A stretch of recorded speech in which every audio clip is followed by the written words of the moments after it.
Gua gagal di YouTube sampai gua paham 3 hal ini. Yes, 3 hal ini adalah sisi gelap dari seorang YouTuber. Wah, kok bisa gitu, Pak? Kok paham sisi gelap malah jadi sukses atau jadi jalan gitu ya YouTube-nya? Ya bener guys, karena kalau lu nggak ngerti sisi gelapnya apa, atau misalnya apa yang kamu hadapi di depan, ya kan, kamu nggak bisa bersiap-siap untuk hal itu. Dan kalau kamu udah siap-siap ya, ini secara mental ya kan, kamu bakal bisa menghadapinya dengan lebih baik. Setuju? Ya, makanya hari ini gua akan share kepada kalian, terutama buat kamu yang mau jadi YouTuber, ya kan? Apakah ini bener-bener jalan yang cocok buat lo? Apakah ini hanya sekadar iseng-iseng? Apakah bener? Nah, ini guys ya, kalian perlu perhatikan baik-baik. Dan ini gue cerita dari pengalaman gue pribadi yang udah sejak tahun 2018 nge-YouTube sampai sekarang. Jadi ya oke lah ya, gue ngerti cukup banyak mengenai dunia YouTube ini. Oke? So, langsung aja kita simak. Inilah sisi gelap YouTuber pertama yang mungkin nggak diceritain banyak orang. Yaitu yang pertama adalah sindrom sombong. Apa itu, Pak?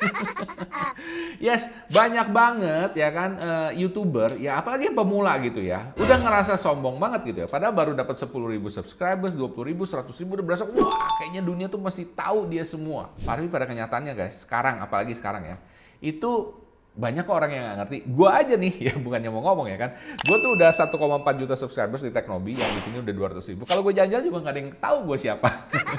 Gak ada masalah. Gue malah lebih seneng seperti itu guys ya. Karena kenapa? Ya gue nggak kepengen kayak iShowSpeed, kayak Atta Halilintar yang kalau jalan tuh dikerubutin orang terus. Nggak enak guys ya. Oke? Ya kalau misalnya bener-bener terkenal seperti itu ya kemana-mana mesti bawa bodyguard ya. Bayangkan ya, kehidupan pribadi lu nggak asik dong. Bener nggak? Kalau lu lagi seneng sama satu orang, lagi ngejar ini, lagi mau ngapain, mau makan di restoran atau misalnya jalan-jalan ke mall aja perlu dikawal orang banyak. Aduh bener-bener nggak enak. Bener nggak ya? Nah cuman banyak orang nih, YouTuber pemula ya kan, baru ngerasa jadi YouTuber baru 20.000 followers, 20.000 subscribers, 100.000 ataupun 1 juta gitu ya. Udah ngerasa sombong, sindrom sombong. Nah jangan ya guys ya. Oke, karena kalau lu punya sindrom sombong ini, ya kan, lu akan kecewa.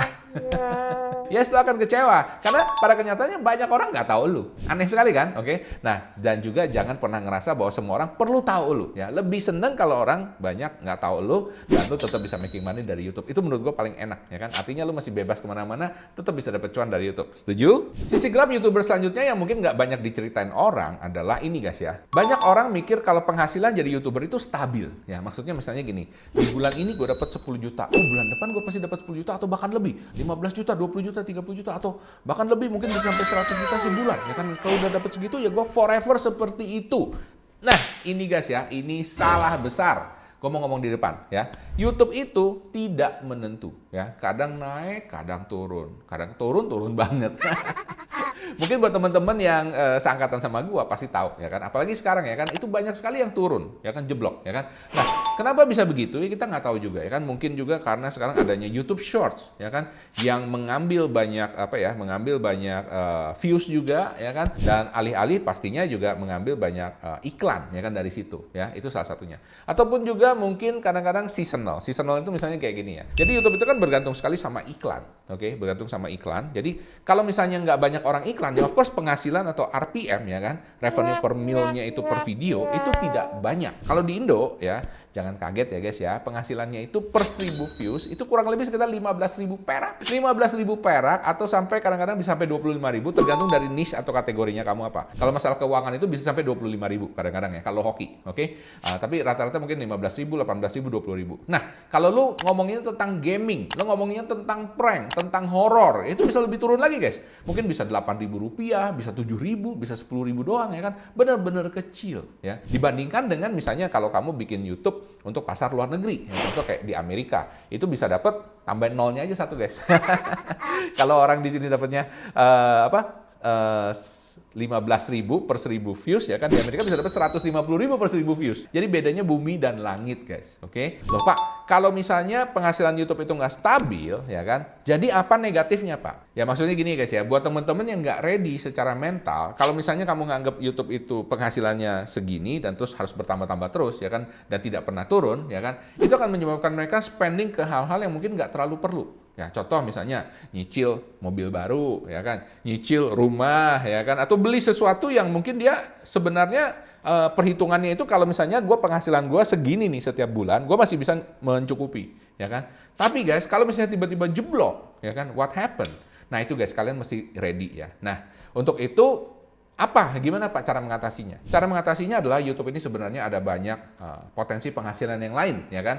Salah satunya tadi AdSense. AdSense cuma salah satunya. Salah satunya lagi endorse dan lain sebagainya ya. Buat teman-teman yang pengen tahu lebih banyak, ya kan, saya akan jelasin lebih panjang lebar lagi selama kurang lebih 2,5 jam, ya kan, di acara YouTube Content Revolution. Gua akan adakan acaranya di webinar ya guys ya, setiap 2 bulan sekali doang. Kalau kamu mau, kamu bisa daftar di sini, ya kan? Di sini gua kasih kupon khusus untuk subscribersnya Michael Sugiarto, ya kan? Biar lu semua bisa ikutan. Tapi khusus buat subscribers aja ya. Halo, kalian yang selalu semangatin gue. Biar kita makin dekat dan bisa sharing lebih banyak dengan kamu, gue pengen ngajak kalian gabung ke YouTube membership Michael Sugiarto. Nah, dengan bergabung jadi member, setiap 2 minggu sekali, kamu akan dapat tambahan konten video eksklusif khusus member, di mana gue akan jawabin pertanyaan-pertanyaan kalian. Gue bisa tahu kamu itu member karena kamu juga akan dapat badge khusus di samping namanya kamu ya, yang mudah dikenali setiap kali kamu komen di video. Jadi kalau mau tanya apapun, langsung di komen aja ya. Dan nanti khusus member level 2, kalian bakal jadi temen ngopi gue. Asik kan? Karena cuma member level 2 aja yang nanti bisa chat dan tanya-tanya langsung di saat gue live nanti.